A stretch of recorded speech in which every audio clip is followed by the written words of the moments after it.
আওয়ামী লীগের দৌড় এখন কি পলায়নের দিকে নাকি আবার দেশে আসার দিকে? কেউ কেউ এটা বলছেন যে আপনি হঠাৎ করে বা কোনো একটা উদ্দেশ্য সামনে নিয়ে আওয়ামী লীগের পক্ষে ব্যাট ধরছেন বেশি। আপনি যদি আপনার কাছে আমাদের অনেক প্রশ্ন রয়েছে, অনেক প্রশ্ন মঞ্জু ভাইয়ের কাছেও রয়েছে, আপনি যদি একটু আমি খুব সংক্ষেপে বলি একটা করে।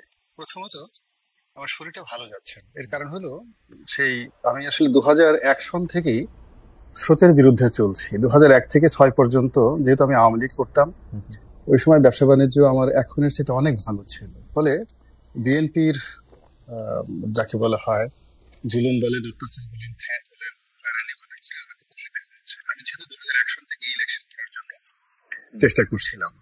2 নম্বর হলো যে পরবর্তী যখন 111 হলো তখন আমি আরেকটা ধরা খেলাম। 111 এর সময়ও যারা মঈনুদ্দিন ফখরুদ্দিন তাদের যন্ত্রণায় ছিলাম। তারপর যখন আওয়ামী লীগ এলো, এর মধ্যে আমার জন্য কি একটা হয়ে গেল।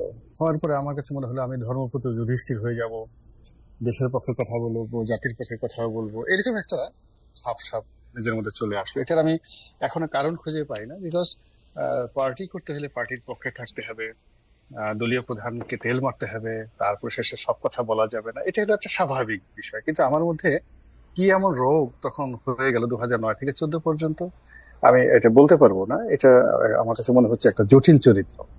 এরপরে 2014 সনে আমি আওয়ামী লীগের মনোনয়নই কিনলাম না, এবং কিনলাম না তখন আমার কাছে অতি মানব, আমার কাছে মনে হলো যে আওয়ামী লীগের যে একটা বিনা ভোটে নির্বাচন করতে যাচ্ছে, বিনা প্রতিদ্বন্দ্বিতা, ultimately today or tomorrow Awami লীগকে পালাতে হবে। তো কাজেই আমি আসলে ঠালাতে পারবো না, এই দলের এমপি হলে বা এই দলের সঙ্গে থাকলে বা কোনো কিছু হলে। তা আমি প্রথমত আমি এমপি নমিনেশন কিনলাম না, এবং ধীরে ধীরে আমি একটু আলাদা হয়ে এই টক শো থেকে কথাবার্তা বলার চেষ্টা করলাম। এরপরে 2018 সনে এসে একই অবস্থা, মানে পাবলিকের কথা, তারপরে পরিবেশ পরিস্থিতির কারণে আবার সেই ইলেকশনে গেলাম, আওয়ামী লীগ মনোনয়ন দিল না, তারপরে শেষে বিএনপি মনোনয়ন দিল। এখানে যে জিনিসটা হলো, আমি এখন যেটা বুঝি, আওয়ামী লীগের মতো দল বা বিএনপির মতো দল, তাদেরকে যদি কেউ রিফিউজ করে তাহলে তার খুব প্রেস্টিজের, এটা খুব অপমান। মানে আমি 2014 সালে মনোনয়ন পেপার কিনিনি, এটা আওয়ামী লীগ আসলে খুব সহজভাবে মেনে নেয়নি। আবার বিএনপি 2018 সালে আমাকে মনোনয়ন দিয়েছে, আমাকে খুব উপকার করেছে, নট লাইক দ্যাট। শেখ হাসিনাকে অপমান করা বা তার দল থেকে একজনকে হারিয়ে আনা, এটা আমার জায়গায় যদি একটা তেলা পোকাও হতো তাহলে হয়তো সেই সুযোগটা 2018 সনে বিএনপি নিত, এবং সেটাই তারা নিয়েছে। They try to use me. তো সেভাবে ঝক বিএনপির সঙ্গে এখন পর্যন্ত ওইভাবেই আমি শুধু ইলেকশন করেছি, সেভাবে আছি। কিন্তু আমার যে কথাবার্তাগুলো আছে, যেটা 2009 থেকে আজ অবধি আমি যে ভাষায় কথা বলছি সেই ভাষায় কথা বলে যাচ্ছি। এবং এই কথার মধ্যে আমার কখনই, যেটা আপনি জিজ্ঞাসা করলেন, যে আমার কখনই এমন ঘটনা হয়নি পরিবেশ পরিস্থিতির কারণে আমি ভয় পেয়েছি, কথা বলিনি, যে কথাটা এই পরিবেশে আমার জন্য বলা প্রয়োজন। This is one. Second thing হলো, এই 5 তারিখের পরে আমি প্রথম যে 72 ঘন্টা দেখলাম, এখন হয় কি দীর্ঘ সময় যেহেতু রাজনীতির সঙ্গে আছি, তারপরে রাজনীতির বাইরে আবার একটু লেখালেখি করি, আবার এই যে আপনাদের সঙ্গে টকশো করার কারণে সমাজের বিভিন্ন শ্রেণী পেশার মানুষের সঙ্গে যে দেখা সাক্ষাৎ মেলামেশা হয়, এই কারণে হয় কি রাজনীতির যেটা অঙ্ক আছে, রাজনীতির যেটা জ্যামিতি আছে, তারপরে রাজনীতির একটা ফিজিক্স আছে, কেমিস্ট্রি আছে, এই জিনিসগুলো কিছুটা হলে আমার মধ্যে সেটা এসে যায়। তা আমার কাছে যেটা মনে হলো যে এই মুহূর্তে যেটি হচ্ছে, সরকার প্রথম দিন থেকেই ভুল করছে। তারা মূলত রাজনৈতিক দলগুলোর সঙ্গে, সকল রাজনৈতিক দলগুলোর সঙ্গে যেভাবে একটা সমঝোতা তাদের করা দরকার সেটা করেনি। আর প্রথম দিন থেকে আওয়ামী লীগকে একেবারে পরিপূর্ণভাবে রিফিউজ করা বা একটা বিপ্লবী সরকার করা বা যা কিছু করা সেটা তারা করেনি। ফলে এটা আসলে বেশি দূর যাবে না। দ্বিতীয় যে জিনিসটা আসলো, যে অনেকগুলো কথা, যেমন দেখা যাচ্ছে আমার কথাগুলো আমি বলছি আজ হোল আমার যে ইউটিউব চ্যানেলে, সেখানে আমি আমার মতো করে বলছি, কিন্তু অন্যান্য যারা ইউটিউব ব্যবসায়ী ওরা করে কি কথার যে অংশটুকু ভাইরাল হবে, যেমন দেখা গেল সজীব ওয়াজেদ জয় সম্পর্কে আমি 1 মিনিট বললাম, 1 মিনিটের মধ্যে যেটা 30 সেকেন্ডে যে কথাগুলো বলছি, সে হারবার্ডে পড়েছে, ওটা পড়েছে, এটা পড়েছে, এটা বলে তারা করলো কি সেটাকে ছেড়ে দিল, যাতে করে আওয়ামী লীগের লোকজন, ও মাই গড, গোলাম মোল্লা রনি সজীব ওয়াজেদ জয় শব্দকে প্রশংসা করেছে। কিন্তু অ্যাজ হোল আমি কি বলেছি, এটা আমার নিজের ভিডিওতে সেই জিনিসটা ওভাবে আছে। তো আলটিমেটলি আওয়ামী লীগ সম্পর্কে আসলে আমি কোনো কিছুই পজিটিভ বলছি না। আবার আওয়ামী লীগ সম্পর্কে যে নেগেটিভ কথাগুলো আমি এই মুহূর্তে যেভাবে বলছি, আমার এই ভাষার কারণে, উপস্থাপনার কারণে হয়তো সেটাকে গালাগালির মতো মনে হচ্ছে না, কিন্তু অন্যকে যারা আওয়ামী লীগকে গালাগালি করছে তার চেয়ে কিন্তু কঠিন ভাষায় আমি আওয়ামী লীগকে সমালোচনা করছি। রনি ভাই, এটা কিন্তু আসলে মানে অনেকে আবার বলছেনও যে রনি ভাই কিন্তু আসলে আওয়ামী লীগের সমালোচনা করছেন, বাইট করছেন। আমি শুধু দুটি প্রশ্ন করতে চাই, মানে সরাসরি প্রশ্ন। একটি প্রশ্ন হচ্ছে যে বিএনপি কি আপনাকে ত্যাগ করেছে, না আপনি বিএনপিকে ত্যাগ করেছেন? এটা হচ্ছে বিএনপি না, আমি আসলে মূলত 2018 সনে বিএনপির হয়ে নির্বাচন করেছি। তো নির্বাচন করার পরে যেটা হলো যে বিএনপির বিভিন্ন রাজনৈতিক প্রোগ্রাম, তারপরে শেষে অনুষ্ঠানে আমাকে দাওয়াত করা হয়েছে, বিশেষ করে ঢাকাতে, বা যেহেতু আমার একটা পরিচিত ফেস আছে, বিএনপি চেষ্টা করেছে আমাকে ব্যবহার করার জন্য। কিন্তু আমি ইচ্ছে করে সেই অনুষ্ঠানগুলোতে যাইনি। এই কারণ হলো যে আওয়ামী লীগের মধ্যে আমাকে দেখলে একটা প্রতিহিংসা জাগ্রত হবে। যেমন ধরুন বরিশালে একটা প্রোগ্রাম হলো, তো যারা বিএনপির পরীক্ষিত দীর্ঘদিনের যে নেতা কর্মী রয়েছে তারা সেখানে গেল, কিন্তু আমি গোলাম মোল্লা রনি যদি বরিশালে যাই, একেবারে ডাইরেক্ট ওখানে ছাত্রলীগের ছেলেরা ফায়ার করে দিত, গুলি করে দিত। এটা বিএনপি সামাল দিতে পারতো না, আমাকেও সামাল দিতে পারতো না। ফলে এই জিনিসটা আমি জনাব তারেক রহমান সাহেবের সাথে খোলামেলা আলোচনা করেছি যে আমি যদি যাই আলটিমেটলি আমার কোনো উপকার হবে না, আপনারও সেটা সামাল দিতে পারবে না, অনুষ্ঠানটা পণ্ড হয়ে যাবে। তার চেয়ে বরং আমি পার্টিকে যেটা আমার ইন্টেলেকচুয়াল লেভেলে যেটা আমি পারি, আই ক্যান টক, তারপর আই ক্যান রাইট, এই জায়গাটাতে আমি আপনাকে যতটা সবার সাহায্য সহযোগিতা করবো, এবং সেই জিনিসটা আমি কিন্তু করে যাচ্ছি। এখন আমি আমার মতো করে যাচ্ছি, এটাকে বিএনপি কিভাবে ওন করছে, কিভাবে এনজয় করছে, কিভাবে রিগ্রেট করছে, আসলে আমি এটা জানি না খালিদ ভাই। এর কারণ হলো আমার জীবনের সেই প্রথম থেকে একেবারে আই স্টার্ট মাই ক্যারিয়ার 1986, আমি শুধুমাত্র কাজ করে গেছি, আর কাজের ফলাফলগুলো আমার পিছনে পিছনে ছুটেছে। আমি কোনো ফলাফল টার্গেট করে কখনো কাজ করিনি। তার মানে হচ্ছে যে আমরাই অবশ্য আবার বিএনপি নিয়ে প্রসঙ্গটা আবার একটু তুলবো আপনার স্থানীয় কনস্টিটিউয়েন্সিতে, এবং আপনি আসলে বলছিলেন যে ছাত্রলীগের বা যুবলীগের প্রতিক্রিয়াটা আরো অনেক বেশি মারাত্মক হওয়ার কথা, যে আপনাকে যদি ধানের শীষ বা বিএনপির সাথে কোনো কিছু একটা দেখে, সেটা আন্ডারস্ট্যান্ডেবল। আওয়ামী লীগ সম্পর্কে আপনি একটা কথা বললেন যে এই ছাত্র জনতার বা লড়াইয়ের ফলে যে সরকারটা আসছে, সেই সরকারটা আসলে আওয়ামী লীগ সরকারকে প্রথম থেকে ডাকে নাই। কিন্তু আমাদের প্রশ্ন হচ্ছে, ধরেন রনি ভাই আপনি সেই সরকারে আছেন, আপনি আওয়ামী লীগকে ডাকতে চান, আপনি কাকে ডাকতেন? আসলে আওয়ামী লীগের কে আছে বাংলাদেশে? আমি প্রথমত এই কথাটা আমি কোথাও বলিনি যে এই সরকার আওয়ামী লীগকে না একটু আগে যে মানে এই অনুষ্ঠানে, তাহলে আমি শুনতে ভুল করেছি, এই অনুষ্ঠানে যে আপনি আওয়ামী লীগের কথাটা বললেন, সেটা কি বলেছিলেন? যে আওয়ামী লীগকে প্রথম থেকেই একটু বাইরে রাখার চেষ্টা করেছে সরকার, বা ভেতরে নেয় নাই? না না না না, আমি আওয়ামী লীগ, আমি বলছি রাজনৈতিক দল। আওয়ামী লীগের কথা বলেছেন রনি ভাই? আওয়ামী লীগের কথা একটু করে বলেছেন। আওয়ামী লীগের কথা একটু আমি জি, সেটা একটু বুঝতে চাচ্ছি।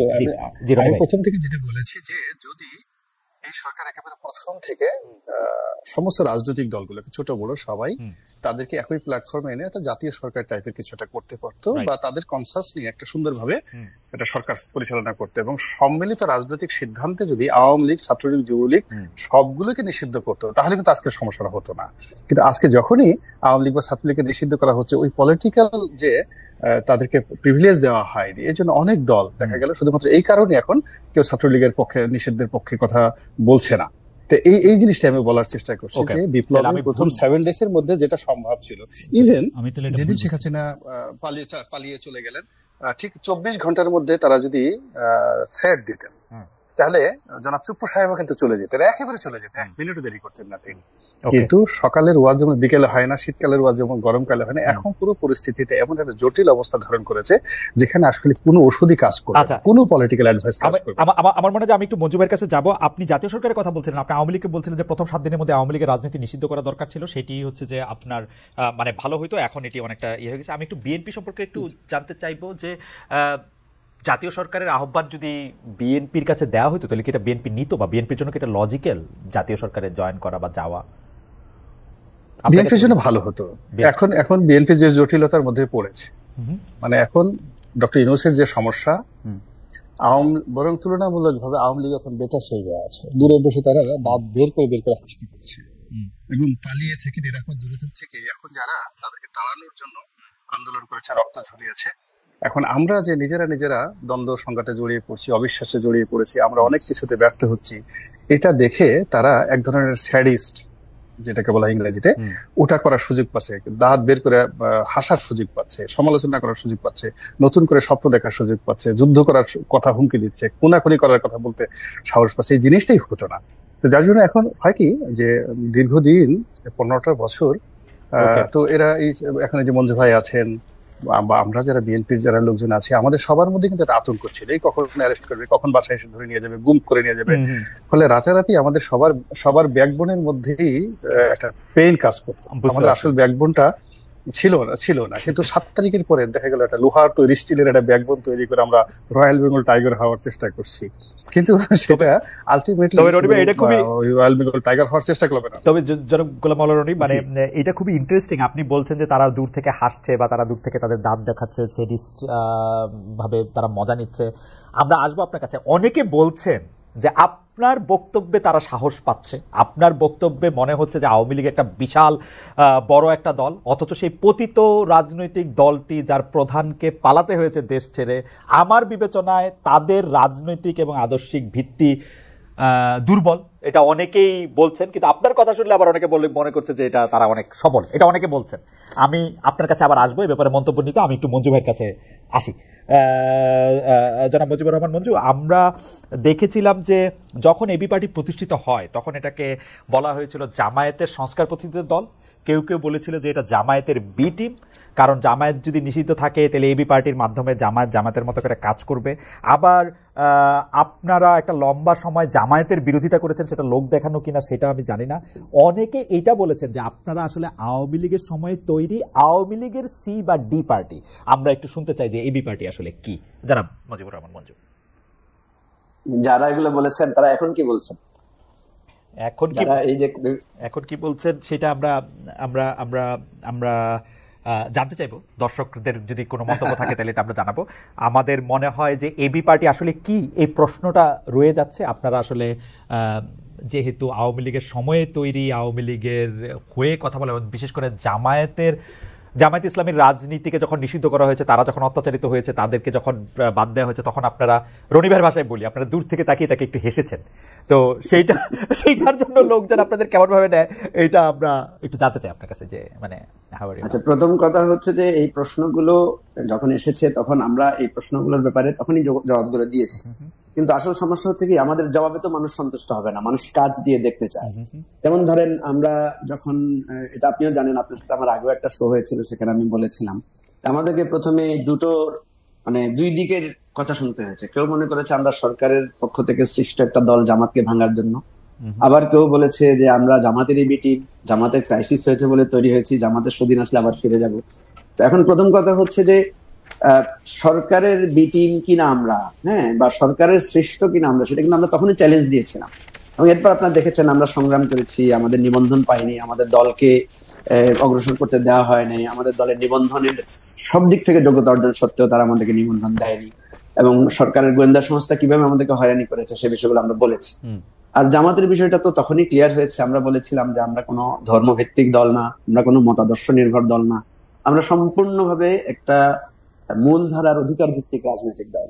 এবং আমি মনে করি যে আমাদের এই 4-5 বছরের যে পথ চলা, এখানে সবাই এটা বুঝেছে যে এবি পার্টি একটা ইনক্লুসিভ ফর্মের দল, কোনো মতাদর্শিক বা ধর্মভিত্তিক রাজনৈতিক চিন্তার দিকে তাদের অভিমুখ না। তাদের যে অভিমুখটা এবারে পরিবর্তনটা হয়েছে, যে অধিকার ভিত্তিক চিন্তা থেকেই একটা গণবিপ্লব, এই অভিমুখটাই আমাদের রাজনীতি ছিল।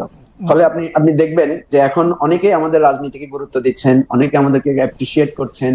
এবং ইভেন একটা ছোট্ট স্মৃতির কথা বলি, সেদিন একজন বামপন্থী একজন নেতার সাথে খুব দেখা হলো, উনি অন্তরঙ্গভাবে জড়িয়ে ধরলেন। তো তাকে আমি বললাম যে ভাই, আপনারা তো আমাদেরকে কখনোই সবসময় একটু দূরে দূরে রাখার চেষ্টা করেছেন, বিষয়টা কি? তো উনি তখন আমাকে বলেছেন যে দেখেন, 5 তারিখের পরে আপনাদেরকে আমরা খুব ভালোভাবে বুঝতে পেরেছি, আপনাদের ব্যাপারে আমাদের আর কোনো কনফিউশন নাই। বলেন, আসলে 5 তারিখের পরে অনেকের আপনাদের ব্যাপারে কনফিউশন নাই, এটা অনেকে বলতেছেন। এইটা আসলে কেন আপনি বলবেন যে মানে আপনাদের এইটার কারণটা কি? যেমন ধরেন আপনাদের দলের যিনি আহ্বায়ক ছিলেন বা যিনি আসলে প্রধান ব্যক্তি জনাব তাজুল ইসলাম, তিনি তিনি তিনি তিনি অ্যাটর্নি জেনারেলের পদমর্যাদায় ট্রাইব্যুনালে আসলে মানে যুদ্ধাপরাধী বা মানবতা বিরোধী অপরাধ ট্রাইব্যুনালে তিনি নিযুক্ত হলেন, মানে চিফ প্রসিকিউটর হিসেবে নিযুক্ত হলেন। মানে এটা কেন, মানে what is the magic behind it? মানে আপনারা এবি পার্টির তো অতটা গুরুত্ব থাকার কথা না, মানে যেটি বলা হয় যে এখানে কোনো ম্যাজিকের বিষয়টা না। আমি আপনাকে বলি, সেটা হচ্ছে যে আপনি তো জানেন যে যেই ট্রাইব্যুনালটা হয়েছে এবং যে ট্রাইব্যুনালটার ব্যাপারে অনেকের নানা ধরনের অবজারভেশন আছে, যে এটা ট্রাইব্যুনালটা প্রপারলি গঠন করা হয় নাই, এখানে অনেক আইনি জটিলতা বা দুর্বলতা আছে। তাজুল ইসলাম সাহেব কিন্তু এই ট্রাইব্যুনালের অপোজিট পার্টে উনি একজন খুবই টপ প্রসিকিউটর ছিলেন গভর্নমেন্টের বিপক্ষে। তো সেখানে উনি কিন্তু অনেকগুলো রিফর্মের কথাগুলো তখনও বলেছেন, পরেও বলেছেন। ফলে যেটা আমরা দেখেছি যে এই তাজুল ইসলাম সাহেব যেহেতু এই ট্রাইব্যুনালের ব্যাপারে একজন এক্সপার্ট হিসেবে নিজেকে প্রতিষ্ঠিত করতে পেরেছেন তার ভূমিকা দিয়ে, ফলে যখনই এই ট্রাইব্যুনাল গঠন করার বিষয়টা এসেছে তখন আপনি দেখবেন কিন্তু এটা আপনাদের স্মৃতিতে থাকার কথা, তখন কিন্তু এই ওপেন ডিসকাশন গুলো বিভিন্ন সময় হয়েছে যে ট্রাইব্যুনালের কার্যক্রম কেমন হওয়া উচিত। তো ফলে তাজুল ইসলামের ব্যাপারে আইন মন্ত্রণালয় থেকে যখন আগ্রহ প্রকাশ করা হলো তখন কিন্তু আমরা দলীয়ভাবে বসেছি যে আমাদের দলের পক্ষ থেকে এই ধরনের গভর্নমেন্টের এত হাই প্রোফাইলে আমরা পার্টিসিপেট করবো কিনা। তখন আমাদের দলে কিন্তু এটা নিয়ে ডিবেট হয়েছে, কেউ বলেছে যে না এটা উচিত হবে না, কেউ বলেছে এটা ন্যাশনাল লেভেলে কন্ট্রিবিউট করার মতো এটা একটা আপনার দলের জায়গা। মধ্যে আলোচনা করে করছেন, কিন্তু আপনার একটা কথা নিয়ে দর্শকরা যেহেতু মন্তব্য করছেন মঞ্জু ভাই, আমি এইটা নিয়ে রনি ভাইয়ের একটা মন্তব্য শুনতে চাই, জাস্ট একটা মন্তব্য, আপনি কন্টিনিউ করবেন। রনি ভাই, আপনার কাছে কি মনে হয় যে জামায়াতে ইসলামী থেকে বেরিয়ে ধর্ম ছাড়া একটি বা ধর্মকে প্রাধান্য না দিয়ে একটি রাজনৈতিক দল করার যে পার্টি, সেটি কি বাংলাদেশের লোকেরা মেনে নিবে, মেনে নিচ্ছে বা পছন্দ করছে, বা এটা কি তাদের জন্য একটা স্মার্ট মুভ ছিল? আপনি যদি এক দুই লাইন একটু বলতেন যারা এই দলটি করছেন। না, প্রথমত আমি এই দলটার একেবারে গঠনের প্রথম দিন থেকে বা তারও আগের থেকে এদের ইন্টারনাল অনেকগুলো মিটিং আমার সঙ্গে হয়েছে। তাজুল সাহেব আসছে, মঞ্জু সাহেব আসছে, বা আমরা বসছি একাধিকবার। এবং উনি যখন জামাতে ছিলেন তখনও জামাতের পক্ষ হয়ে ওনার সঙ্গে আমার অনেক আলাপ আলোচনা হয়েছে। মূলত আমি আওয়ামী লীগ করলেও জামাত ঘরানার যারা লোকজন ছিলেন, ইনক্লুডিং জামাতের আমির থেকে শুরু করে যারা সেক্রেটারি জেনারেল, তাদের সবার সঙ্গেই যে কোনো একটা ব্যাপারে তারা আমার সঙ্গে মত বিনিময় করতেন। তো মূলত মঞ্জুর সাহেবরা যে এবি পার্টি করেছেন এটার মধ্যে কোনো ভণ্ডামি ছিল না, আমি নিজে এটা সাক্ষী। তারা আসলে জামাতের যে চিন্তা চেতনা ধ্যান ধারণার বাইরে গিয়ে নতুন একটা ধ্যান ধারণা করার চেষ্টা করেছেন। ওকে, ছিল না বলতে রনি ভাই, আমরা আবার আসবো আপনার কাছে। মঞ্জু ভাই পরে বলবেন যে তাকে কথা বলতে কম দেওয়া হয়েছে। আপনার কাছে কি মনে হয়, ছিল নাটা কি অতীত হিসেবে আপনি ছিল না বলছেন, যে মানে এটা কি এখন ভণ্ডামি আছে, এটা মিন করছেন নাকি? না, প্রথমত যে পরবর্তীতে যখন দেখা গেল যে আসলে 1 বছর 2 বছর তাদের সঙ্গে আমার যোগাযোগ ছিল, এবি পার্টির সঙ্গে অনুষ্ঠানে দাওয়াত করেছে গেছে, কিন্তু আমি আসলে আমার ব্যস্ততার কারণে মূলত তাদের কোনো অনুষ্ঠানও যেতে পারিনি। তারা এজ এ গেস্ট হিসেবে অন্য সবাইকে দাওয়াত করেছে, আমাকে দাওয়াত করেছে, বিএনপি লোককে দাওয়াত করেছে, কিন্তু আমি যাইনি।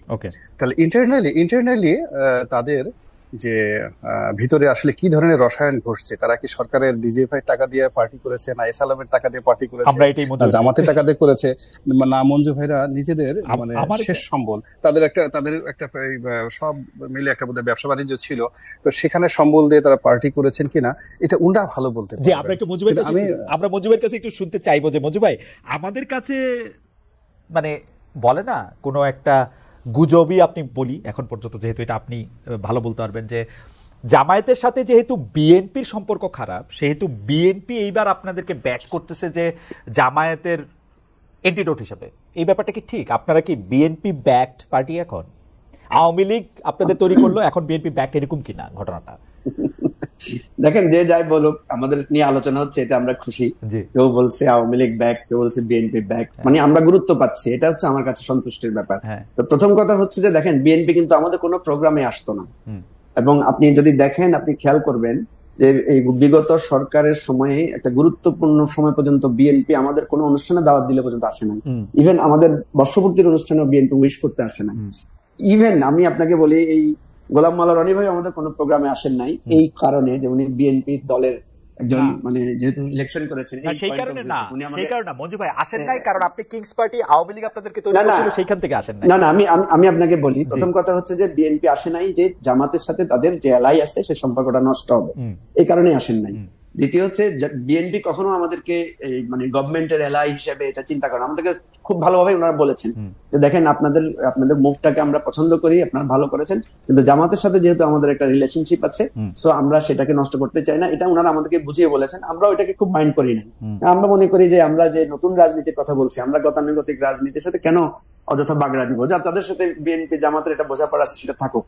তো আমরা কিন্তু কারো যে আপনি দেখেছেন যে বিএনপির ভাব, মঞ্জু ভাই বিএনপির ভাব এবি পার্টির উপর, সেটা কি চেঞ্জ হয়েছে? এখন কি বিএনপি আপনাদের সাথে যোগাযোগ রাখতেছে? বিএনপির সাথে আমাদের আগেও যোগাযোগ ছিল, এখনো যোগাযোগ আছে। আসতো না তো, জামায়াতকে সন্তুষ্ট করার জন্য তো আসতো না, এখন কি জামায়াতকে? বিএনপির সাথে জামাতের সাথে যেহেতু তাদের একটা সম্ভাবনা ছিল এবং আভ্যন্তরীণ যোগাযোগ ছিল, সম্পর্ক নষ্টের বিষয়টা তারা আমাদেরকে যেটা জানিয়েছে, বিএনপি নেতারাই আমাদেরকে আনুষ্ঠানিকভাবে জানিয়েছে যে জামাতের পক্ষ থেকে তাদেরকে অনুরোধ করা হয়েছে। আমাকে মাহমুদুর রহমান মান্না ভাই বলেছেন যে জামাতের নেতারা তাদেরকে গিয়ে অনুরোধ করেছে যে আমাদের অনুষ্ঠানে যাতে তারা না আসেন, সেজন্য বলছি এগুলো নিয়ে আমাদের কিন্তু মান অভিমান ছিল না, কারণ আমরা এটা বাংলাদেশের রাজনীতির একটা গতানুগতিক পথ হিসেবে জানি। আমি এইটাই জানতে চাইতেছি মঞ্জু ভাই, এই 5 আগস্টের পরে কি সিনারিও চেঞ্জ হয়েছে? বিএনপি নিজের থেকে এখন আপনাদের সাথে আসাটা লাইক করতেছে? আপনারা বিএনপির সাথে ঘনিষ্ঠ হয়েছে? বিএনপিকে এখন আমরা যখন কোনো অনুষ্ঠানের দাওয়াত দিই, তারা আসছেন, তারা বিভিন্ন বিষয়ে আমাদের সাথে মতামত বিনিময় করছেন। কিন্তু একটা জিনিস স্পষ্ট, যে আমরা বলেছি আমরা কোনো জোটে যাব না, আমরা বিএনপির সাথে জোটে নেই। বিএনপির সাথে যে একটা জোটের বিষয়, আওয়ামী লীগ তো আগে এক ফর্মুলা আবিষ্কার করছে মঞ্জু ভাই, জোটে যাইতে হয় না, ওই ভাগাভাগি টেবিলের নিচে এমনিও হইতে পারে, এরকম কোনো কিছু কি? আওয়ামী লীগের ফর্মুলা খারাপ না, কিন্তু জোটে যাইতে হয়। আমার কথা হচ্ছে, শুনেন খালেদ ভাই, আন্ডার টেবল পলিটিক্স বাংলাদেশে হয়, বহু আপনার ফোন আলাপ রেকর্ড ফাঁস হয়। আমরা তো চ্যালেঞ্জ করছি, আমরা তো চ্যালেঞ্জ করেছি বারবার যে এবি পার্টি কোনো আন্ডার টেবিল কিছু করছে কিনা। এই যে রনি ভাই যে বললেন না যে অমুকের টাকা তমুক কোম্পানির টাকা দিয়ে হচ্ছে কিনা, হ্যাঁ আপনারা চ্যালেঞ্জ দিলাম তো, আপনারা আমাদেরকে কোনো না কোনো ক্লুতে প্রুফ করেন যে আমরা কোনো এজেন্সির টাকা হয়েছে কিনা, এটা তো আমরা খোলামেলা ভাবে চ্যালেঞ্জ দিয়েছি। আমি মনে করি যে আপনার কথাই যথেষ্ট। আমরা চ্যালেঞ্জের ব্যাপারটা নিশ্চয়ই সময় এটা দেখবে। আমরা দর্শকের কাছে জানতে চাইছিলাম যে বিচারের আগে আওয়ামী লীগের জাতীয় নির্বাচনে অংশগ্রহণ অনিশ্চিত, এরকম একটি কথা বলেছিলেন সরকারের আইন উপদেষ্টা। এই বক্তব্যকে সমর্থন করেন কিনা? 68,000 দর্শক ভোট দিয়েছেন, শতকরা 66% মনে করেন যে তিনি ঠিক বলেছেন, অর্থাৎ সমর্থন করছেন, শতকরা 33% মনে করছেন যে তিনি ঠিক করছেন না। রনি ভাই, আপনাকে আমি জানি না, আপনাকে একটু অপ্রিয় প্রশ্ন আপনার হতে পারে কিনা, সেটা হচ্ছে যে জাতীয় সংসদ নির্বাচন কবে হবে আমরা জানি না, কিন্তু ইতিমধ্যে বিএনপি জোট ঘোষিত প্রথম প্রার্থী হিসেবে একরকম মনোনয়ন পেলেন ডাকসুর সাবেক ভিপি জনাব নুরুল হক নূর। 2018 সালের নির্বাচনে আপনি ধানের শীষে প্রার্থী ছিলেন, এটা একটা বার্তা ছিল। এর মাধ্যমে কি বিএনপি আপনাকে কোনো বার্তা দিল যে নূরকে সাহায্য করার জন্য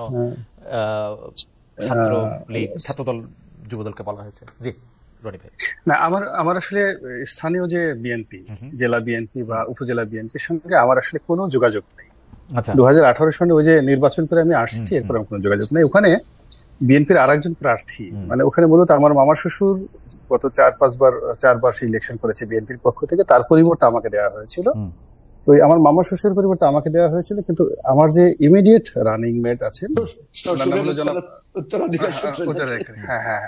ওখানে যেটা আছে সেটা হলো সেকেন্ড হাসান মামুন সাহেব নামক একজন ভদ্রলোক আছেন। মূলত তিনিও ওই বিগত নির্বাচনে আমাদের 3 জনকে মনোনয়ন দেওয়া হয়েছিল, আমাকে, হাসান মামুনকে আর শাহজাহান খান সাহেবকে। পরবর্তীতে বাকি 2টা উইথড্র করে আমারটা কনফার্ম করা হয়। এরপর আমি আর আসলে এলাকাতে যাইনি, এগুলো 1। 2 নম্বর হলো আমার সঙ্গে 2019 সনে একেবারে জানুয়ারি-ফেব্রুয়ারি মাসে জনাব তারেক রহমান সাহেবের সঙ্গে খোলামেলা দীর্ঘক্ষণ আলাপ আলোচনা হয়। তো উনি খুব অবাক হয়ে যে আমাকে জিজ্ঞাসা করলেন যে আপনি কেন আওয়ামী লীগ ছেড়ে বিএনপিতে আসলেন? এর কারণ হলো আওয়ামী লীগে তো আপনাকে সবাই ভালোবাসতো, আমরা যতটুকু জানি শেখ হাসিনা শেখ রেহানা খুব ভালোবাসতো। আমি বললাম যে দেখুন, আসলে আমি আওয়ামী লীগ দ্বারা অপমানিত হয়েছি, এটা হলো মূল ব্যাপার। আমি আসলে কোথাও অপমানিত হয়ে কোন একটা দল করা বা সেই দল দাস হওয়া, এটা আমার আসলে প্রয়োজন নেই, বা আমার এই ধরনের মানসিকতাটা নেই। I talk with him in 2019 একেবারে নির্বাচনের পরপরই। তো এই গেল 1। 2 নম্বর হলো যে আমি বললাম যে এইবার আপনার এখানে আসছি, কেন আসছি আমি নিজেও জানি না, আপনি ডেকেছেন এই জন্য আসছি, অথবা আওয়ামী লীগ মনোনয়ন দেয়নি এই জন্য আসছি, হোয়াটএভার মেবি।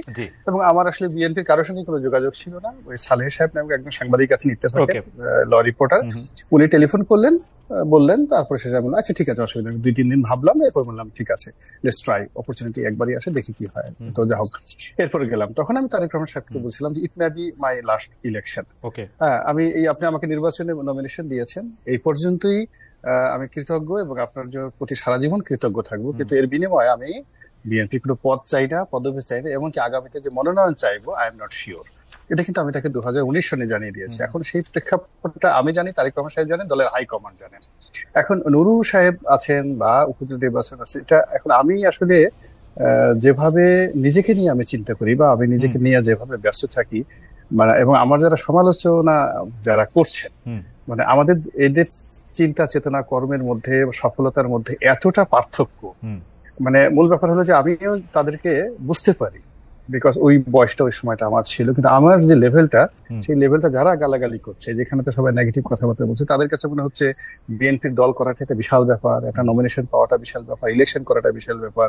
কিন্তু আমি যে এই জিনিসটি ভোগ করে আসছি আরো বহু আগে, বংশ পরম্পরায়, এটা আমি দেখেছি যে এবং এখন যে প্রেক্ষাপট আসছে, একজন রাজনীতিবিদ যারা হয়নি, মঞ্জু ভাই এমপি হননি, তার হয়তো একটা ধারণা থাকতে পারে দেখি হয়ে দেখি কেমন হয়। আমি তো হয়ে দেখেছি, এর মধ্যে নাথিং ইন্টারেস্টিং, মানে কোনো ইন্টারেস্টিং নাই। একবার হলো 10 বার 20 বার হলো এই সমাজে সেই 71 থেকে এই পর্যন্ত কোন একজন সংসদ সদস্যকে মানে তার জীবনের দুর্ভোগ দুর্দশা, সেই তুলনায় সফলতা দেখে কেউ মানুষ আসবে। আমি এমনি অন্তত পক্ষে এমপিগিরি করা ছাড়া, তারপরে সে রাজনীতি করা ছাড়া আরো অন্তত 10টা ভালো কাজ আছে যেটা করে আমি সময় কাটাতে পারি। ট্রু, খুবই সত্য কথা। কিন্তু রনি ভাই, এর মধ্যে ওই যে কারোর জন্য কোনো একটা ফল টক ব্যাপারটা ওরকম না তো? না, ওরকম টক যদি হতো, জাস্ট আপনি আমাকে 2018 সাল থেকে এই পর্যন্ত দেখেন, 2018 সাল থেকে এই পর্যন্ত দেখেন যে আমি কখনো বিএনপির কোন একটা অনুষ্ঠানে আমাকে কখনো দেখেছি। এখানে মঞ্জু সাহেব আছেন, তার কাছে জিজ্ঞাসা করেন, তার সাথে আমার একটা ভালো বন্ধুত্ব আছে, একেবারে পারিবারিক পরিচয় অনেক আগের থেকে। এবং দেখেন, আমি একটা রাজনাকে খোঁটা দিয়ে বলছি, উনি, আমি যখন সংসদ সদস্য তখন ওই উনাদের উনি জামাতের একজন নেতার খুব ঘনিষ্ঠ ছিলেন। এদের কাজই ছিল এই বিভিন্ন মানুষকে উপহার দেওয়া এবং ওই কিছু টাকা পয়সা দেওয়া। তো উনি একবার আমাকে টেলিফোন করে কিছু টাকা দিতে চাইলেন, তো আর উপহার দিতে চাইলেন। তো আমি বললাম যে ভাই, আপনি এগুলো কেন বলছেন, এই টাকা দিয়ে আমি কি করবো? তো বলে আপনি জাকাত দিবেন। তা আমি বললাম যে আমার তো জাকাত দেওয়ার যথেষ্ট অর্থ আছে, আমি রিচ ম্যান। আপনি জিজ্ঞাসা করে দেখেন 2010 সনে আমি তাকে এই কথাটা বলেছি। মানে উনি সেমাই পাঠিয়েছেন, টাকা দিতে চেয়েছেন, কোন রাজনীতিবিদ গোলাম মোল্লা রনির মতো তাকে উত্তর দিয়েছে? জিজ্ঞাসা করেন আল্লাহর ওয়াস্তে। না মঞ্জু ভাই, এটা খুবই ইন্টারেস্টিং। আপনারা একজন এমপি সাহেবকে, তাও সিটিং এমপি, যে দল ক্ষমতায় আসে তাদেরকে, মানে এটা আমরা শুনবো, খুবই ইন্টারেস্টিং। মানে রনি ভাইয়ের সাথে কথা বলে খুবই ইন্টারেস্টিং ইনসাইট শোনা যায়, এটা খুবই ইন্টারেস্টিং। আমরা একটু আপনার কাছ থেকে শুনবো। রনি ভাই, আপনি শেষ করেন প্লিজ, তাহলে আমরা মঞ্জু ভাইয়ের কাছে যাই।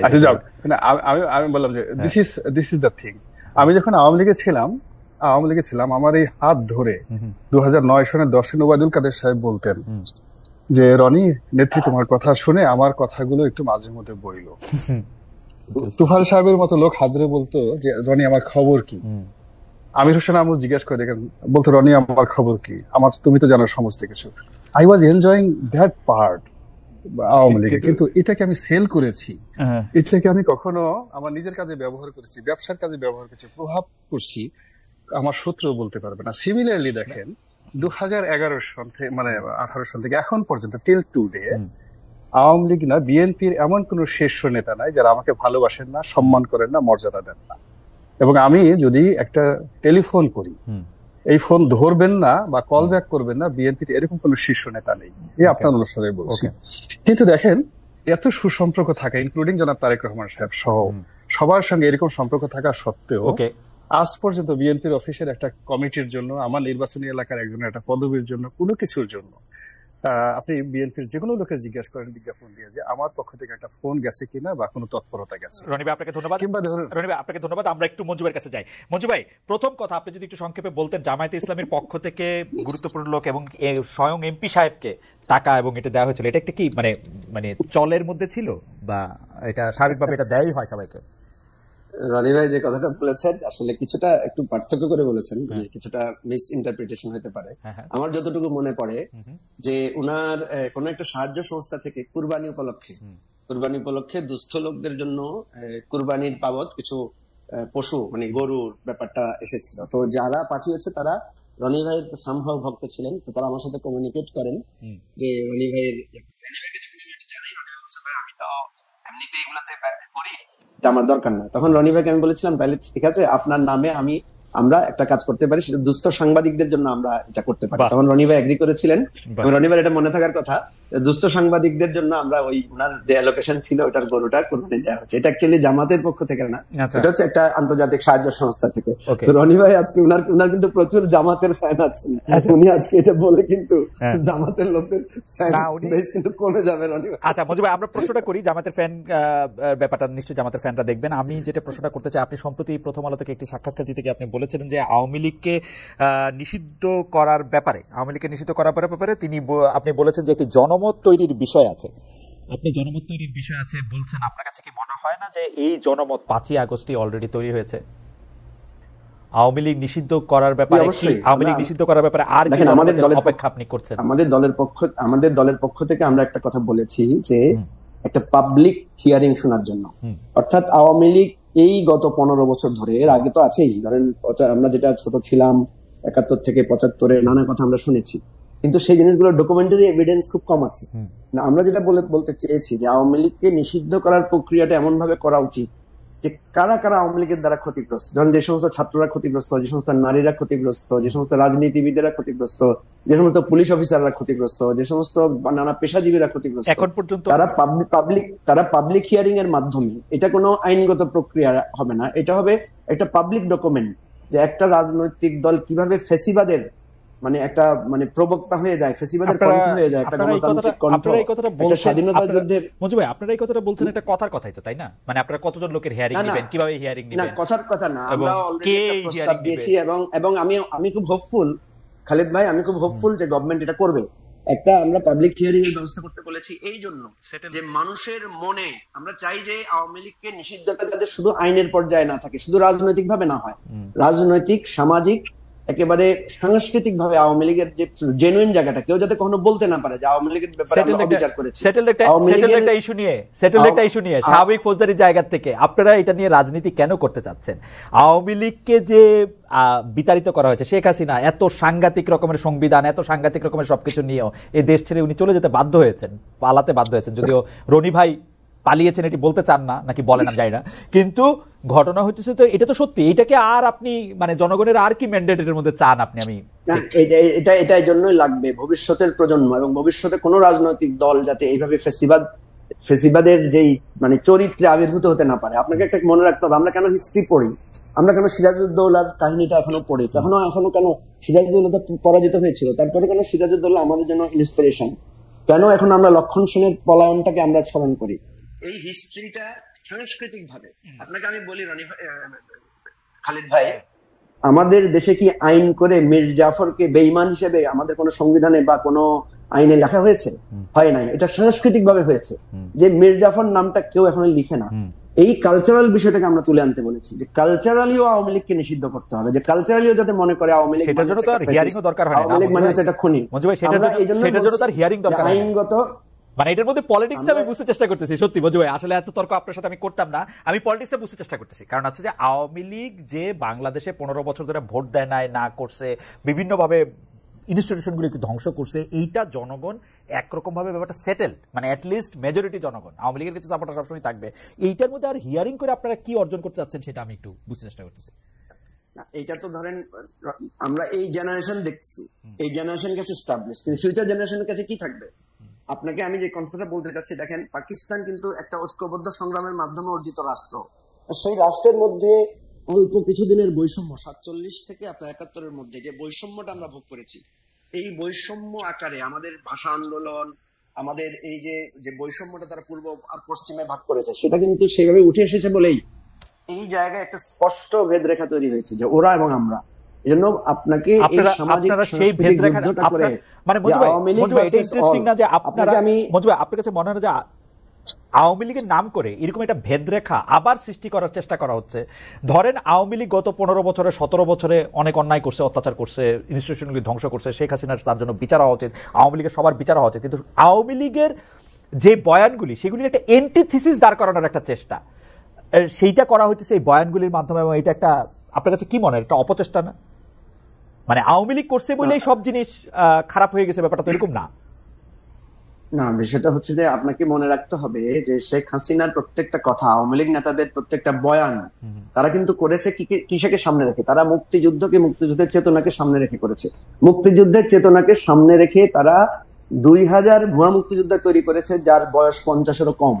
মুক্তিযুদ্ধের চেতনাকে সামনে রেখে তারা বিশ্ববিদ্যালয়ে ধর্ষণের সেঞ্চুরি পালন করেছে। মুক্তিযুদ্ধের চেতনাকে সামনে রেখে সেটার জন্য তো মুক্তিযুদ্ধের চেতনা দায়ী হতে পারে না, সেটার জন্য তো আওয়ামী লীগ দায়ী, সেটার জন্য তো মুক্তিযুদ্ধের চেতনাই তো আওয়ামী লীগ ফলো করে না। না, আমরা সেটাই বলছি, আমাদেরকে মুক্তিযুদ্ধের সঠিক চেতনাটাকে আফোর্ড করার জন্য এই কাজটা করতে হবে। আওয়ামী লীগ এখন তো ব্যাপারটা দাঁড়াইছে যে মুক্তিযুদ্ধ শব্দটাই, আপনি দেখেন এখন ব্যাপারটা দাঁড়াইছে যে মুক্তিযুদ্ধ শব্দটাকে একটা প্রতিপক্ষ উই আর দে করার একটা চেষ্টা করা হচ্ছে। এইটা কেন? এবং আপনারাও একটা বয়ান দিতে চেষ্টা করছেন।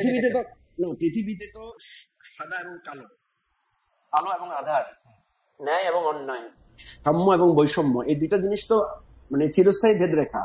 এই জন্য আওয়ামী লীগ যে বৈষম্যের প্রতীক, এটা তো এবারে মানে প্রতিষ্ঠিত হয়েছে। আওয়ামী লীগ আমরা যেটা আমরা বলতে চাচ্ছি এটাকে কালচারালি, পলিটিক্যালি আওয়ামী লীগ মানে আমি জানার জন্য করছি, আওয়ামী লীগ 2009 থেকে 2024 সাল পর্যন্ত আওয়ামী লীগের কৃত অপরাধের জন্য আওয়ামী লীগের 1971 সালের অবস্থান কি বাতিল হয়ে যায়? না, বাতিল তো হবে না। আপনি ভালো করে বুঝেন, আমাদের পজিশনটা বুঝেন। আমরা বলছি শেখ মুজিবুর রহমান বাংলাদেশের স্বাধীনতা যুদ্ধের নেতৃত্ব দিয়েছেন, কিন্তু তিনি বাংলাদেশের গণতন্ত্রকে হত্যা করেছেন, তিনি বাকশাল কায়েম করেছেন, তিনি জাসদের 30,000 নেতাকর্মীকে হত্যা করেছেন। তার শাসনামলে বাংলাদেশের গণতন্ত্র ধ্বংস হয়েছে। শেখ হাসিনা এরশাদ বিরোধী আন্দোলনের, গণতন্ত্র আন্দোলনের নেত্রী ছিলেন। 90-এ আমরা একসাথে আন্দোলন করেছি, সংগ্রাম করেছি। সেই শেখ হাসিনা বাংলাদেশের গণতন্ত্রকে তিলে তিলে হত্যা করেছেন। আমরা এই বয়ানটা এস্টাবলিশ করতে চাই। এই জন্য আপনি খেয়াল করার কথা, ইমিডিয়েটলি জামাতের পক্ষ থেকে জামাতের আমির বলছেন যে আল্লাহর ওয়াস্তে ক্ষমা করে দেওয়ার কথা, যেটা নিয়ে কথা উঠেছে। বিএনপির ব্যাপক সমালোচনা হচ্ছে যে তারা আওয়ামী লীগকে নিষিদ্ধ করতে চান না। এই কথাটা নিয়ে আমরা কিন্তু এই জায়গায় বলেছি যে আমরা আওয়ামী লীগের সাংস্কৃতিক, রাজনৈতিক এবং আইনি আওয়ামী লীগের বিরুদ্ধে ব্যবস্থা গ্রহণ চাই। মানে কোনো আবেগ প্রসূত না, একদম জাস্টিফাইড হয়েছে। আওয়ামী লীগ যাতে সম্পূর্ণভাবে তার গণতান্ত্রিক এবং আইনগত ন্যায় বিচারটা সে পায়, তার ন্যায় বিচারই হচ্ছে। আমি আমার উদাহরণ হিসেবে সবসময় আপনাকে বলি, আপনার সন্তান যদি কারো মেয়েকে ধর্ষণ করে, কারো বাড়িঘর লুটপাট করে, আপনার একটা সন্তান হিসেবে তার প্রতি মমত্ববোধ, আরেকটা হচ্ছে রাষ্ট্রীয় আইন বা তার নৈতিক অধঃপতনের জন্য তার শাস্তি। আপনি কি করবেন? আপনি তাকে নিশ্চয়ই আইনের হাতে তুলে দিবেন। আবার হয়তো তার সন্তানের জন্য হয়তো আপনি চেষ্টাও করবেন যে সে যদি একটু ভালো পথে ফিরে আসে। জাস্টিফিকেশন হচ্ছে তাকে যথাযথ আইনি প্রক্রিয়ায় তার প্রাপ্যটা বুঝিয়ে দেয়। মঞ্জু, রনি ভাই, আমি আপনার কাছে প্রশ্নে পরে আসছি। আপনি কি 90 সেকেন্ডের মধ্যে একটু এই ব্যাপারে একটু মন্তব্য করবেন, যে বিষয়গুলি নিয়ে আসলে মঞ্জু ভাই মন্তব্য করলেন, আওয়ামী লীগের অবস্থান, বিএনপি, জাতীয় পার্টি, 71 মুক্তিযুদ্ধ? না, মূলত তিনি একটা রাজনৈতিক দলের, এখন আলোচিত রাজনৈতিক দলের সাধারণ সম্পাদক, মানে সদস্য সচিব। তার ভিন্ন মত থাকতে পারে এবং তিনি যে বক্তব্যটি বলতে চেয়েছেন, আমার দৃষ্টিকোণ থেকে যেটা মনে হচ্ছে যে তিনি আওয়ামী লীগকে রাজনৈতিক ভাবে মোকাবেলা করতে চাচ্ছেন, আইনগত ভাবে নয়। তারপরে তিনি আওয়ামী লীগকে সাংস্কৃতিক ভাবে মোকাবেলা করতে চাচ্ছেন, কৃষ্টি দ্বারা, কালচার দ্বারা তিনি মোকাবেলা করতে চাচ্ছেন। তো এটা আমি তো এর মধ্যে খারাপ কিছু দেখছি না। আপনি পলিটিক্স করে আওয়ামী লীগকে খারাপ, মানে আওয়ামী লীগের লোকজন প্রচার করছে তারা মেট্রো রেল করেছে। আপনি যদি বলতে পারেন যে মেট্রো রেল, এটা দিয়ে 3টা মেট্রো রেল হতো। মঞ্জু ভাইরা যদি আওয়ামী লীগের লোকজন বলছে আমরা পদ্মা ব্রিজ করেছি, যদি তাদের লোকজনকে বিশ্বাস করানো যায় এটাতে 4টা পদ্মা ব্রিজ করা যেত, তোমরা বাকি টাকা চুরি করেছো। তারপর যদি আওয়ামী লীগের লোকজন বলে আমরা রূপপুর, মানে এই যে জিনিসগুলো, মানে আমিও যে জিনিসটা প্রচার করে যাচ্ছি সেটা হলো যে কখনো অ্যাডমিনিস্ট্রেটিভ পাওয়ার ব্যবহার করে, গোলা বারুদ ব্যবহার করে, অস্ত্র ব্যবহার করে পুরো রাজনৈতিক মতাদর্শ দল, এমনকি মানুষের বিশ্বাসকে বন্ধ করা যায়। কিন্তু রনি ভাই, আপনি দেখেন, আপনি খুব ভালো জায়গায় এসেছেন যে রাজনৈতিক কৃষ্টি বা সংস্কৃতিকে আসলে একটা পাল্টা কৃষ্টি বা সংস্কৃতি দেওয়ার কথা, কিন্তু আওয়ামী লীগের পাল্টা কৃষ্টি বা সাংস্কৃতিক বয়ান চালু করতে গিয়ে অনেক ক্ষেত্রেই আমরা একটা দেশের বিরুদ্ধে অবস্থান নিচ্ছি, আমাদের কৃষ্টির বিরুদ্ধে অবস্থান নিচ্ছি। সেটাকে আওয়ামী লীগের জিনিস ধরে নিয়ে আমরা অনেক সময় আমাদের যে মানে একটা অসাম্প্রদায়িক একটা অবস্থান, আমাদের যে একটা গণতান্ত্রিক অবস্থান, সেই অবস্থানটা ভুলে যাচ্ছি। সেইটা কি মানে একটা মনে হয় কিনা আপনার? না, আমার এটা মনে হয় এটা এর জন্য আসলে আমরা রাজনৈতিক দল, বিশেষ করে বিএনপি এবং আওয়ামী লীগ, দুটো রাজনৈতিক দলই দায়ী বিভিন্ন সময়টিতে। যেমন আমাদের দেশে দেখেন একটা সময় জারি ছিল, সারি ছিল, ভাটিয়ালি ছিল। এখন এইগুলোকে বাদ দিয়ে একটা সময় বললো যে না, ওইগুলো চলবে না, সব জায়গাতে শুধু ওয়াজ চলবে, কি করবে। এক সময় অনেক কীর্তন হতো, আমাদের যেটা মাল্টি মানে ভার্স সোসাইটি ছিল, এটাকে বাঙালি জাতীয়তাবাদ যারা বলেছে তারা, বা বাংলাদেশি জাতীয়তাবাদ যারা বলেছে তারা এত স্ট্রিক্ট ওয়েতে প্রতিপক্ষের যে কৃষ্টি এবং কালচার গুলো আছে সেই কালচার গুলো ধ্বংস করতে করতে এখন বাংলাদেশ জিন্দাবাদ আর জয় বাংলা, নারায়ে তাকবীর, আল্লাহু আকবার, এর বাইরে আর কোনো মানুষ কিছু কিছুতে যেতে পারছে না। ফলে কি হচ্ছে, এখন দেখেন আমাদের সেই আবহমান বাংলার কোনো গান তৈরি না হয়ে এখন নতুন গান হচ্ছে, টিপ্পা দিয়ে আমাকে টিপ্পা দে, এই ধরনের গান তৈরি হচ্ছে। তারপর শেষে আপনি ওয়াজ, একটা সময় ওয়াজ বলতে বা তাফসীর বলতে যে জিনিসটা বোঝাতো, এখন সেই হুজুরদের মধ্যে এ বলতেছে কাফের, ওরে বলতেছে বেদাত, ওরে বলতেছে আসো তোমার এটা ফাটাই দেবো, এটা করবো, এটা করবো, মানে এই যে সবকিছুর মধ্যে একটা বিভেদ এবং বিষমবাদ। এর কারণে কি হচ্ছে, যখনই মুক্তিযুদ্ধের কথা আসছে, এটা মুক্তিযুদ্ধ নিয়ে বক্তব্য নয়, বক্তব্যটা হলো যে লোক মুক্তিযুদ্ধের কথা বলছে তাকে আমি পছন্দ করি না, ফলে ও কেন মুক্তিযুদ্ধের কথা বললো, এই জন্য মুক্তিযুদ্ধকে নিয়ে একটা গালি দিয়ে দিল। এই যে একটা জিনিস হয়ে গেল। এখন দেখা গেল যে ব্যক্তিগতভাবে আমাকে হয়তো কেউ চেনেন না, অনেকে চেনেন না, আমার সামনাসামনি মুখে হয় না, কেন আমি এখন তার পছন্দের মতো কথা বললাম না। সে হয়তো জামাতের লোক, কেন জামাতের বিরুদ্ধে বা জামাতের পক্ষে বললাম, আমার মনে হয় এটা নিয়ে দেখা গেল আমার মনে রনি ভাই আপনার গালাগালি। রনি ভাই আপনার বক্তব্য পরিষ্কার। আমরা খুব দ্রুত কিছু কুইক ফায়ার কোশ্চেন করতে চাই আপনাকে দিয়ে আমরা শুরু করি। আমি একটু কারেকশন দিতে চাই, একটু কি বলতে পারি? যে 30 সেকেন্ডে যদি বলেন। আচ্ছা হ্যাঁ, 30 সেকেন্ডে বলছি। প্রথম কথা হচ্ছে, আমরা আওয়ামী লীগকে আইনগত নিষিদ্ধ চাই না, বিষয়টা এমন না। আমি বলছি যে আওয়ামী লীগকে তার প্রত্যেকটা সেক্টরে প্রত্যেকটা অপরাধের বিষয়টা তুলে ধরে তাকে সুষ্ঠু ন্যায় বিচারের মধ্য দিয়ে আমরা তার একটা মানে আইনগত সমাধান চাই। আপনাকে আমি জাস্ট উদাহরণ হিসেবে বলি, এই আপনার যে আন্তর্জাতিক অপরাধ ট্রাইব্যুনালে যেটা হয়েছিল, যে জামাতের নেতাদেরকে ফাঁসি দেওয়া হয়েছিল, সেখানে কিন্তু জামাতকে দায়ী করা হয়েছিল যে জামাত দলীয়ভাবে মুক্তিযুদ্ধের বিরুদ্ধে অবস্থান নিয়েছে, তার বিচার করতে হবে। তো আমাদের দেশের আইনে দলের বিচারের কোনো ব্যবস্থা নাই, ব্যক্তির বিচারের ব্যবস্থা আছে। তখন আপনার খালেদ ভাই, আপনার মনে থাকার কথা, তখন আনিসুল হক সাহেব বলেছিলেন যে আমরা দলের বিচারের জন্য একটা আইন তৈরি করেছি, খসড়া করেছি, এটা খুব শীঘ্রই সংসদে পাস হবে এবং সেটার মাধ্যমে তারা জামাতের বিচার করবেন, জামাতকে নিষিদ্ধ করবেন।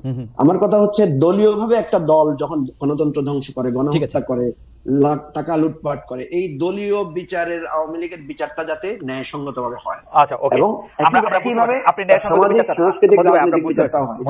আমরা বুঝতে পারছি। আমরা কুইক ফায়ার কতগুলি প্রশ্ন আসলে রনি ভাইকে করতে চাই।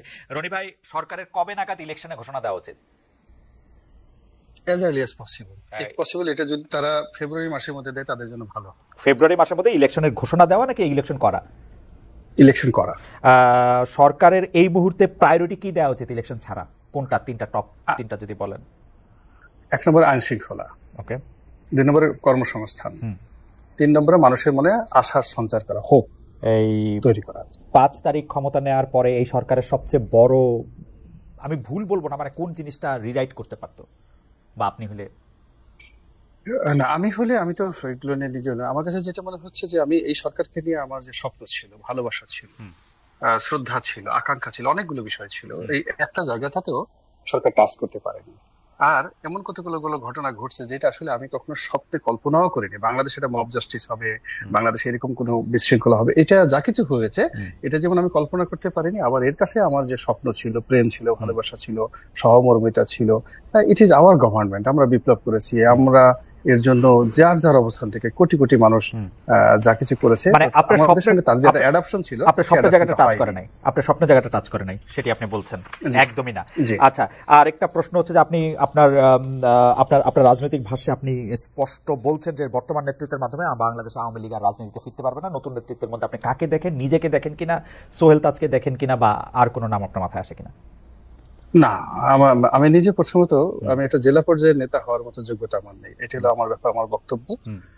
দ্বিতীয়ত হলো যে আমার রাজনীতি করা, রাজনৈতিক নেতৃত্ব দেওয়ার আকাঙ্ক্ষা কখনোই ছিল না। আমি শুধুমাত্র যে কোনো একটা পারিবারিক, যেহেতু আমাদের একটা পারিবারিক অবস্থান ছিল, সেই কারণে আমি ইলেকশন করার একটা সুযোগ পেয়েছি ডিউ টু মাই ফ্যামিলি এবং রাজনৈতিক ওই নির্বাচন এলাকার কারণে। কিন্তু ন্যাশনালি পলিটিক্স করার জন্য, যেটা ভিপি নুরুর আছে, জুনায়েদ সাকির আছে, দে আর পলিটিক্যালি ম্যাচিউর, তাদের পলিটিক্যাল অভ্যাস আছে, মঞ্জু সাহেবের আছে, তারা সেই ছোটকাল থেকে পলিটিক্স করে। আমার আসলে কখনো রাজনীতি করার সেই অভিজ্ঞতা নাই, বাট আমি লিখতে পারি, আমি বলতে পারি, আমি তারপরে আমি ইলেকশন করতে পারি। হয়তো মঞ্জু ভাই আমার মতো ইলেকশন এক্সপার্ট না, বাট আমি ইলেকশন করতে পারি, যেহেতু আমি এটা ছোটকাল থেকে দেখে আসছি।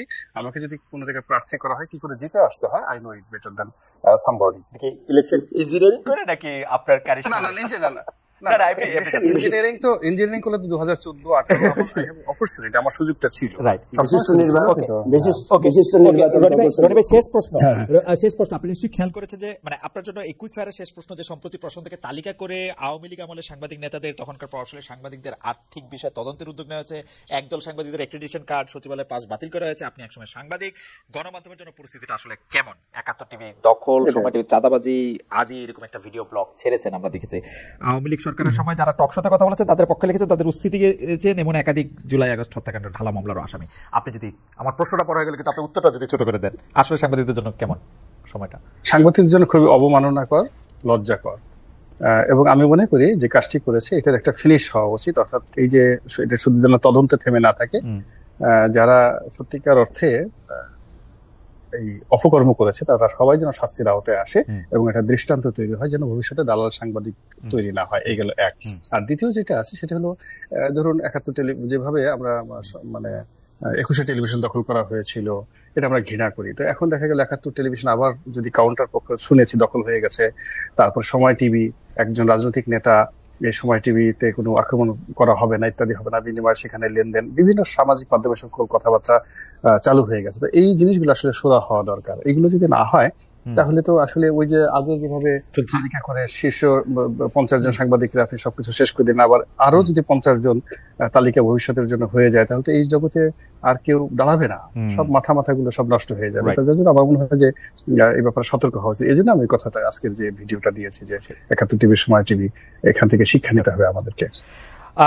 রনি ভাই, আপনি আমাদের সঙ্গে থাকবেন। মঞ্জু ভাই, আপনার জন্য আমি কতগুলি প্রশ্ন, প্রায় একই প্রশ্ন আপনাকে আসলে খুব দ্রুত আপনার উত্তর চাইবো যে আপনি মনে করেন ইলেকশন কবে নাগাদ ঘোষণা করা উচিত? এটা আমরা কিন্তু স্পষ্ট করে বলেছি যে ১ থেকে ১.৫ থেকে ২ বছরের মধ্যে, অর্থাৎ নেক্সট ডিসেম্বর দেন ফেব্রুয়ারি ইলেকশন অনুষ্ঠান করা না ঘোষণা করা।